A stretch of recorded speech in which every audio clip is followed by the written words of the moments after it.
वाणी की अधिष्ठात्री देवी वीणा पाणी माँ भगवती सरस्वती के श्री चरणों में नमन करते हुए, गुरुजनों को प्रणाम करते हुए, सुधीजन एवं जिज्ञासुओं को नमस्कार करके आज इस व्याख्यान में हम लोग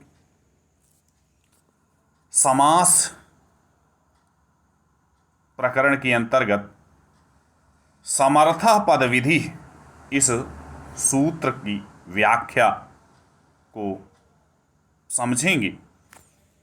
सर्वप्रथम यह आवश्यक है कि समास कब होगा, कहाँ होगा, कैसे होगा, यह जानना आवश्यक है। अन्यथा समास करने में कठिनाई का अनुभव हो सकता है। तो समर्थः पद विधि, सर्वप्रथम इस सूत्र पर विचार करें तो समर्थः यह प्रथमा विभक्ति एक वचन का रूप है। पद विधि यह प्रथमा विभक्ति एक वचन का रूप यह भी है, और यह परिभाषा सूत्र है। कैसे? आगे ये कहा गया, पद विधौ सामर्थ्य निरूपण परिभाषा। यहाँ पर पद विधि ही सामर्थ्य है, पद होना ही सामर्थ्य है। इसीलिए सूत्र के अर्थ के रूप में यह कहा जाता है, व्याकरण शास्त्रे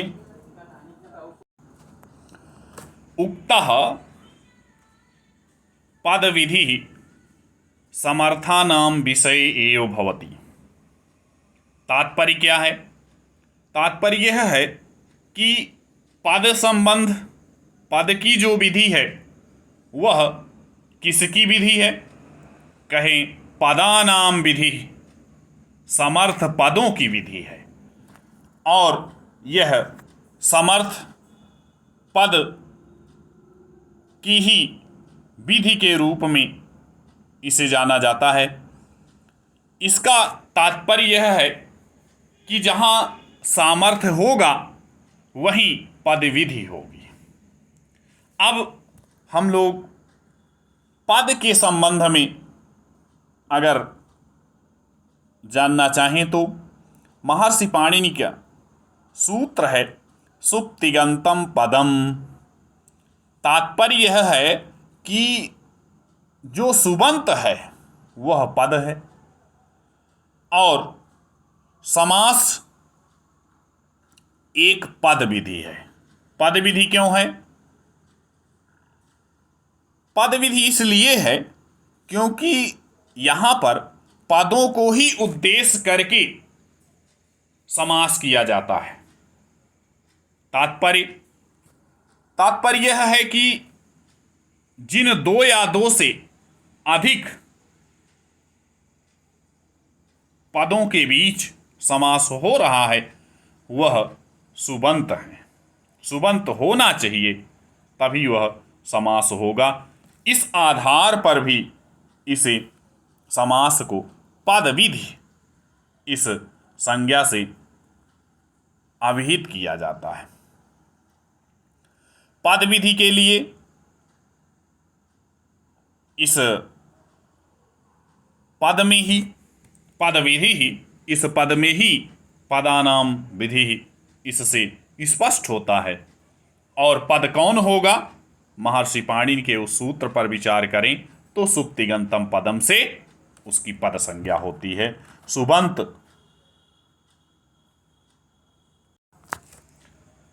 एक सूत्र और है सहसुपा, जिसके विषय में हम लोग आगे चर्चा करेंगे। इसके बाद इसके पद विधि होने से समास उन्हीं का हो पाता है जिनका परस्पर सामर्थ्य होगा। यह सामर्थ्य भी दो प्रकार का होता है। इसके दो भेद हैं, पहला व्यपेक्षा, दूसरा एकार्थी भाव। विपेक्षा सामर्थ्य वहाँ होता है जहाँ पर पदों का परस्पर संबंध आकांक्षा आदि के कारण होता है। आकांक्षा आदि के कारण ही जहाँ पर परस्पर संबंध है वह विपेक्षा सामर्थ्य कहलाता है। उदाहरण, राज्ञः पुरुषः, यहाँ पर राज्ञः अलग पद है, पुरुषः अलग पद है। यह दोनों साकांक्ष हैं। इन दोनों पदों का परस्पर अन्वय है, अन्वय अर्थात संबंध है, इसलिए यहाँ विपेक्षा रूप सामर्थ्य होगा। विपेक्षा रूप सामर्थ्य वाक्यों में होता है, इसीलिए यहाँ पर यह दो पद हैं, राज्ञः और पुरुषः, इसलिए यह समास नहीं है। समास होता तो इसका दूसरा रूप होता, उसको हम लोग देखते हैं। एकार्थी भाव रूप सामर्थ्य। एकार्थी भाव कहाँ होगा? एकार्थी भाव वहाँ होता है जहाँ पदार्थों की उपस्थिति एक साथ होती है। तात्पर्य कि कई पदार्थ, कई पद मिल करके एक पद बन जाते हैं। उदाहरण है इसका राजपुरुषः। अब यहां पर समास में क्या है? समास में भी एक पदी भाव यह होता है। राजपुरुषः यह एक पद है, इसलिए यह एकार्थी भाव का उदाहरण भी है। तो इस तरह से समास कब होगा, कहाँ होगा, तो इसके लिए हमें इस सूत्र का अध्ययन करना परम आवश्यक है। समास, समर्थ, पद विधि, और पद कहने से ही यह बात स्वतः स्पष्ट हो जाती है कि वह समर्थवान है, सामर्थ्य है उसमें। कैसा सामर्थ्य है? समास होने का सामर्थ्य है, समस्त होने का सामर्थ्य है। इसीलिए राजपुरुषः, यह राज्ञः पुरुषः वहाँ बने और इसके बाद इसका राजपुरुषः यह समास होने का सामर्थ्य ही था। दोनों पद थे और पद होने से उन दोनों में सामर्थ्य है, इसीलिए इन दोनों में समास हो गया। तो ये एक पदी भाव होना यह भी समास ही है। इसको पूर्व के उस व्याख्यान में हम लोगों ने पढ़ा है, देखा है। एक पदी भाव समास का जब लक्षण पढ़ रहे थे उसमें ये देखा गया है। तो एकार्थी भाव और विपेक्षा यह दो सामर्थ्य होते हैं। तो विपेक्षा वाक्य में होता है और यह समास में होता है, एक पद में होता है। एकार्थी भाव का मतलब यही है कि एक अर्थ हो जाना। राजपुरुषः ये एक अर्थ हो गया, एक पद हो गया।